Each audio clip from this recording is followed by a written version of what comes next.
Day is almost upon us, and I decided to make something special for my pups.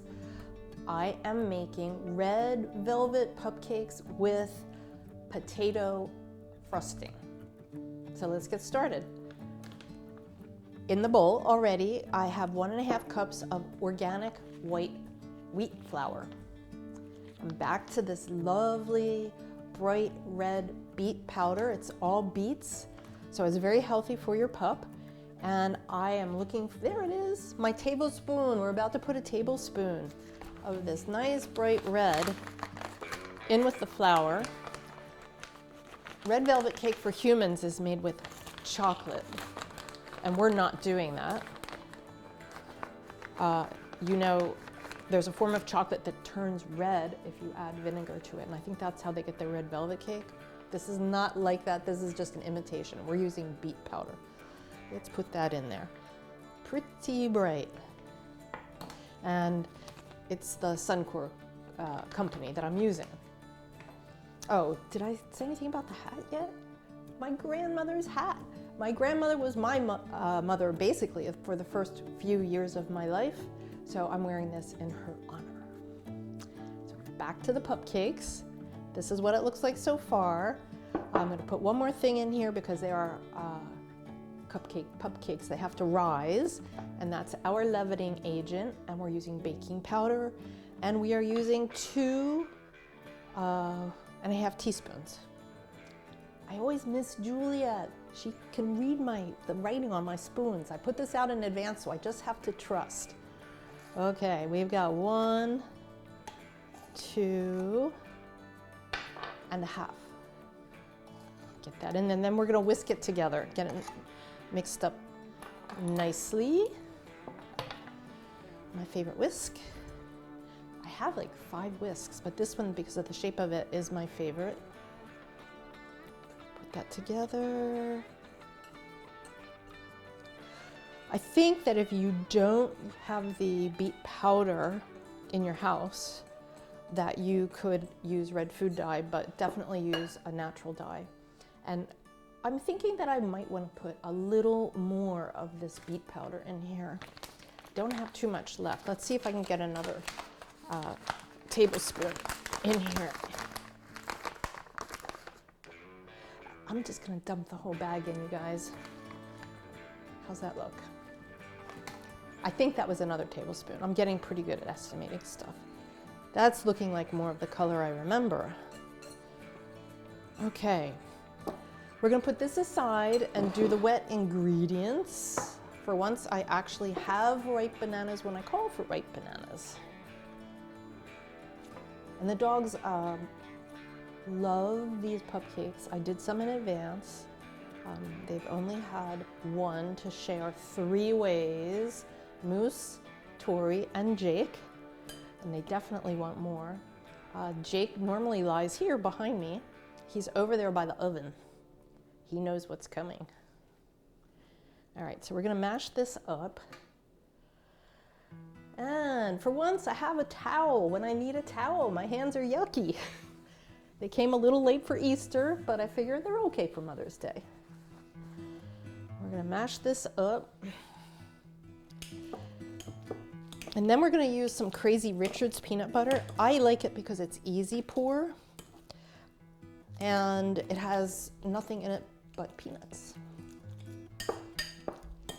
Okay, get it, John. It's like, put some muscle in that. All right, here comes, oh, let's get this out of the way. 1/2 cup of Crazy Richard's, what did I call it? Easy pour peanut butter. And gosh, it makes such a difference.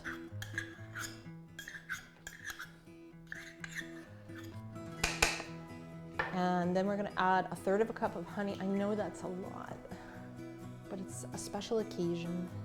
Put that in there. That's fun. All those bees. I wonder how many bees it takes to make that much honey. My friend Janet would know the answer to that one. She's got beehives up there in Sacramento area. Okay. That's goopy. Mush that around a little bit. We're going to add some eggs, olive oil, and water. But you all know me with water. I never know how much until the very end, even though I do multiple test recipes. I did check my hygrometer today and it's not particularly humid, so this is a good day. Let's put a couple of eggs in here. I always have them room temperature. Not sure if it's needed or not, but seems like a safety measure. Cooks faster, easier, better if they're room temperature. Okay, eggs going around. I see that my bananas look a little chunky, but I don't think the dogs are gonna care.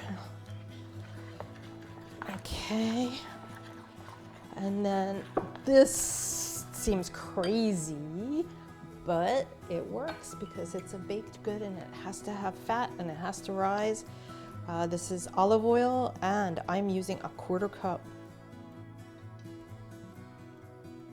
And I didn't pick one that has a strong flavor. I think that would kind of take away. Not that the beet peanut butter combination tastes that great. I tasted a little bit of the cupcake. I think you need to put them in a place where a human isn't going to assume they're for them because they really don't taste like they're made for humans. All right, so let's add the dry to the wet. And then I'll see how much water I need.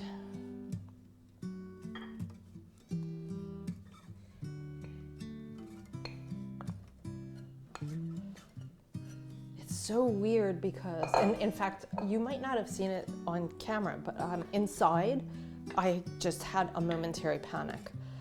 I'm like, this cannot possibly be right. It's way too wet. And then I had to think, oh yes, we're doing cupcakes. We're not doing dog treats. It's a whole different animal. So let's get this going. And this is going to make theoretically 12 cupcakes, but I think I got 14 out of mine last time.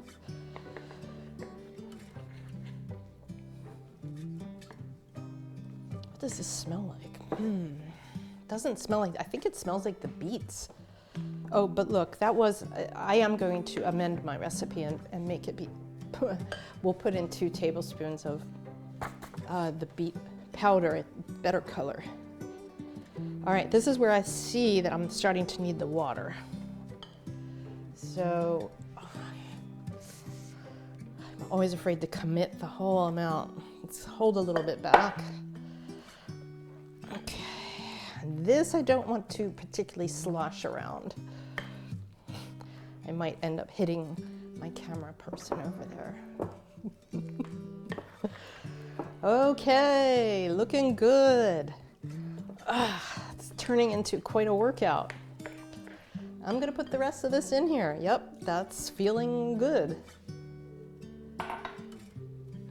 What we're gonna do once I get this the proper consistency is drop it into a cupcake tin of 12 and fill it up to about 3/4 so that it rises properly. And you want them all about the same so they cook the same. And it's gonna sound weird, but the cook time is pretty precise, 22 minutes. And my oven temp was 350 degrees. So while I'm doing this and boring you to death, let me just tell you that I looked up Mother's Day because I was curious. It turns out it was not invented by Hallmark, which is what I was always told and always believed. It was in fact created by a woman named Anne Reeves Jarvis. She lived in West Virginia and she was alive during the Civil War. And her region was very divided and also had very poor health care. And she had medical knowledge because she had a brother who was a doctor and she wanted to do some good for her community. So she started bringing women, mothers, together to teach them how to boil water and sanitize things and how to store food properly so it didn't spoil. And they were called Mother's Day work groups. So it was very beneficial, saved a lot of lives, and saved soldiers' lives. They did not take sides, no north, no south. They helped everyone. Her daughter, Anna, wanted to honor her mother after her mother passed, because it was her mother's dream for it to be a national event. I need a smaller spoon. This is gonna be really messy. Can I use this? Maybe? Let's see. So what she did was she really put her heart and soul into memorializing her mother's dream. And at a memorial for her mother, when her mother passed in 1905, and this memorial was in 1908, she had a very huge event commemorating Mother's Day, commemorating the memory of her mom, and it caught on. And it became a national event, and Woodrow Wilson in 1914 made it a national holiday. The bad thing was, her concept and her mom's concept was that Mother's Day should be a day where the children help the mom. Let's say they cook all the time. It would be a day that the child cooked for the mother, or a day that the child did gardening for the mother, or did errands, or watched other relatives, not bought flowers and gifts and candy. So it turns out that Anna, the daughter, tried to take the holiday away. She didn't want it on the calendar anymore. She's like, oh, this is like totally bastardized. Forget it. Forget it ever happened. Too late. It's a holiday that's celebrated all over the world now. And it is very commercial, as you know. Oops. But I like the concept, but what would I do here? I'm a mom to 2 dogs. What are they gonna do for me? I can see me saying to Jake and Tori, hey, make me cupcakes. They'd be like, yeah. Anyway, I'm gonna stop and I'm gonna show you what these look like when they come out of the oven, so you don't stop pulling your hair out and telling me to just stop already. I get the idea. In honor of Jake's mom, Soleil, she lives in Canada. These cupcakes are for her. And in honor of Clover, who is Tori's mom, who lived in Canada, but she's recently passed. But that's where I came up with the idea of cupcakes. Anyway, this one's a little bit messy. Gonna finish doing this, put them in the oven, and come back and demonstrate how to do the potato frosting.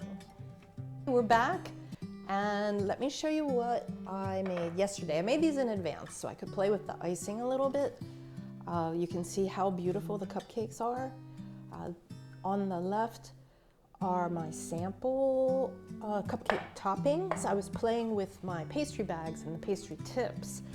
And in my mind, I thought, because I used potatoes, and we all know mashed potatoes, and they don't hold their shape, that I could pretty much put the icing down helter-skelter any way that I felt was pretty, and it would just flatten. It didn't. It held a shape. So this was with a very small star. This was with a larger star. This was with nothing on the tip at all, obviously the least attractive. What I'm going to do this time, this is a little bit different, is use the food processor to mush up the potatoes a little bit more than you would get with a masher, which is what I did the first time. And every once in a while I would get a chunk of potato in the tip of my pastry bag, and that's no bueno, as we know. It came out the top. So I'm going for ultra smooth this time, and we'll see what happens. Oh, and this is a pound of potatoes right here. A pound? Yeah, it sounds like a lot. It is a pound. Boiled to death, basically. You just boil them, boil them, boil them. The kind of soft that you use when you make mashed potatoes has to be way more than that. It has to be crumbly, falling apart. And then drain them. And then this is what you have. And we're gonna put this in here. Here we go. They've been sitting for a while. They feel a little bit like cement. I hope that's not the case. I'm gonna put this, we're gonna do those first because they feel like cement. Let's see what happens.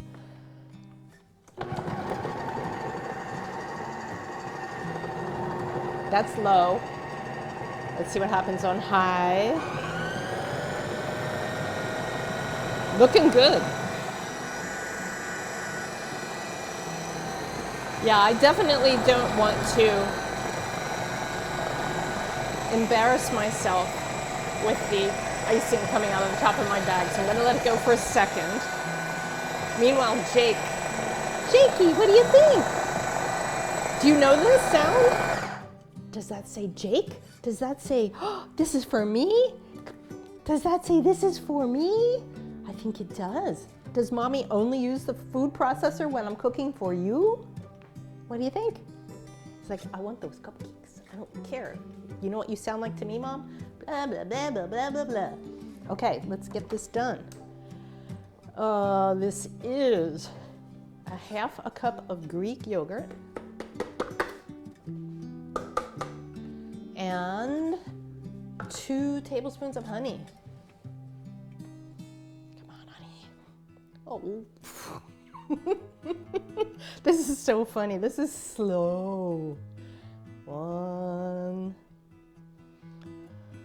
What do you think, Jake? All right, it needs some assistance. Let's get this going. There we go. I don't know if it's going to come off the spoon now. We shall see. Let's see. And then we're going to give that a whirl.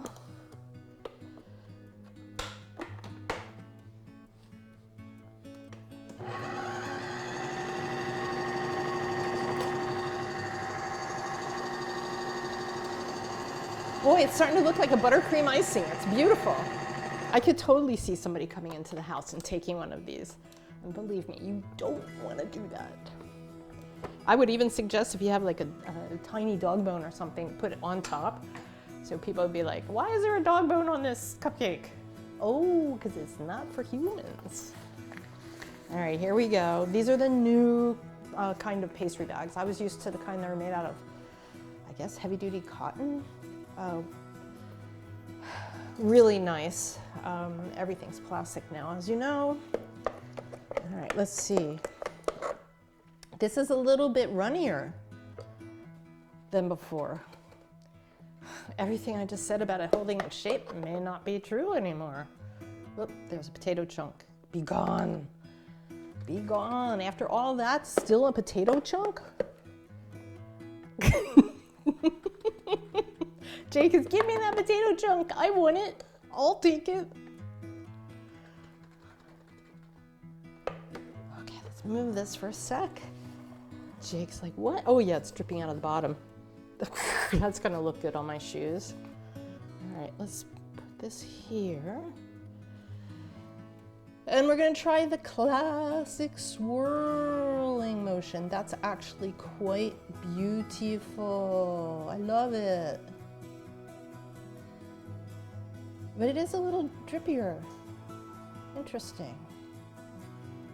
So I guess, based on my experience, if you can wrestle with this icing by mashing the potatoes and then having to sometimes pick out chunks, you're gonna have a thicker frosting. And if you use the food processor, it's gonna be thinner. But boy, I have to tell you, what a delight. I'm good with this. I'll take easier.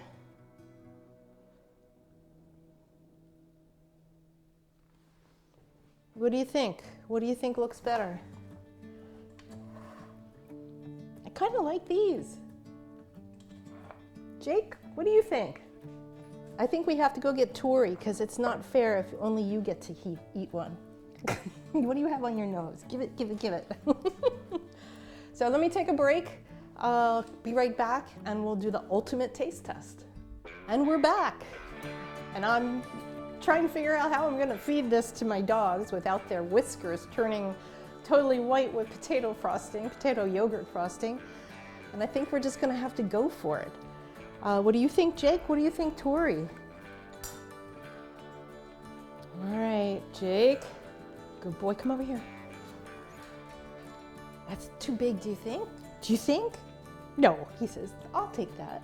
Whoa, that was an alligator grasp if I ever saw one. Tori, you're too dainty. There's no way you can eat that much. There you go. Ooh, big eyes though. I'm not tasting this, you guys. I already told you, it just does not go. But for dogs, they love it. Jakey Jake. I don't know if you can hear that. It sounds like Tori. All right, that's it. Happy Mother's Day. Pretty easy, I think pretty impressive, pretty fancy. Take your pick in terms of the icing. I kind of like the smoothness of this one. Hope you have a good Mother's Day. Hope your kids come help you out. Anyway, I will see you next episode. Thank you for watching. Don't forget to subscribe and like.